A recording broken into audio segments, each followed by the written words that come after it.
Inventory and inventory adjustments and transfer pricing. This is a video tutorial to talk about inventory and inventory adjustments, and in particular we're going to talk about some of the issues that come up when you're looking at these adjustments. In previous videos we've talked about why you might make an inventory adjustment and told the story about a couple of plumbers. We talked about would you always make an inventory adjustment and said yes, it's appropriate when it's adding value to the customer because of a lot of selection or a fast response time, but it may not be appropriate when it's an excess inventory that's really unwanted, or it's inventory in transit that's not really providing a value to the customer. Now, some of the issues that come up with inventory adjustments should be considered carefully. One of them, to start off with, is the one we've just been talking about, which is, does the inventory provide value to the customers, and therefore has it affected the price of the product? We won't belabor the point. We've covered this already in other videos. In videos that we've done showing the technical process for creating the adjustment, we have raised the issue about the interest rate. What is the most appropriate interest rate to use? Generally, people commonly use a short-term business financing interest rate.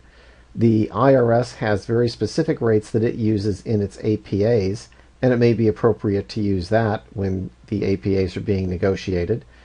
But essentially one has to think about what is the actual funding cost or the financing cost for carrying the extra inventory. One of the issues to consider also is the tax authorities. While the IRS typically expects to see an adjustment for inventories, many foreign tax authorities do not. One of the issues to keep in mind as to whether one should make an adjustment or not depends upon the transaction, which jurisdictions is it between, and do the tax authorities of those jurisdictions expect to see an adjustment for an inventory or not. Frankly, it's important to keep in mind that it just might not matter.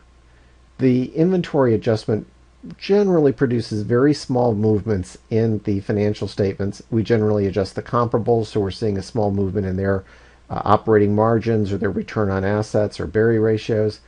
But frankly, the movements are small, and you may be within the range with or without the adjustment.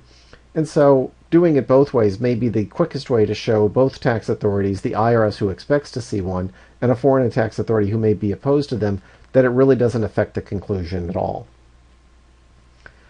Now you need to think very carefully about these issues of inventory adjustments. Is it really appropriate? Almost going back up to that first issue of does it provide a value to the customers? But remember, inventories might be quite low or quite high for various different reasons. What if your tested party specializes in lean manufacturing process like Toyota, where inventories are kept to an absolute minimum because it's seen as not only inefficient, but also as a way that products can get problems introduced to them and is slow to discover the problem. So by keeping the inventory very low, the minute a bad part gets into the system, generally Toyota can spot it quickly and get it out of the production line. And this has been well documented in such books as The Toyota Way. So when you're thinking about all of these issues with inventory and you're at your client and you're doing an interview to find out all the functions, market, and risks issues that would be affecting their transfer pricing, here's a series of questions you might consider asking about the inventory. Are the inventories at their desired level? If not, why not? Are they low? Are they high?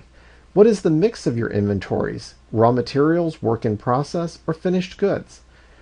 Clearly, the finished goods would have the greatest impact on customers who might say they would pay a premium because they've had a wide selection of goods that they can purchase immediately.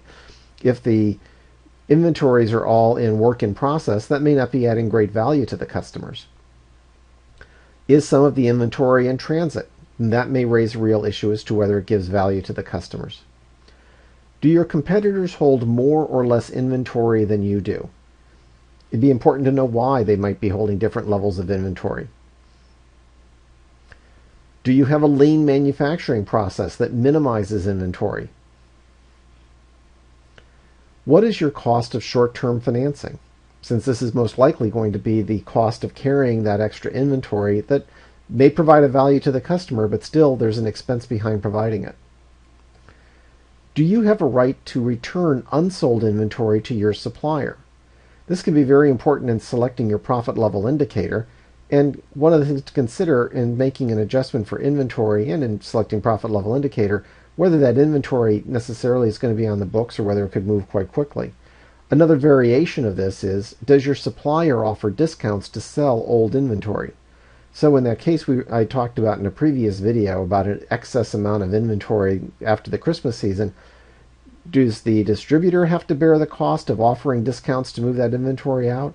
Or is there an arrangement with the supplier where the supplier offers some type of rebate such that you can sell the inventory more easily because you've brought the prices down, often with a rebate?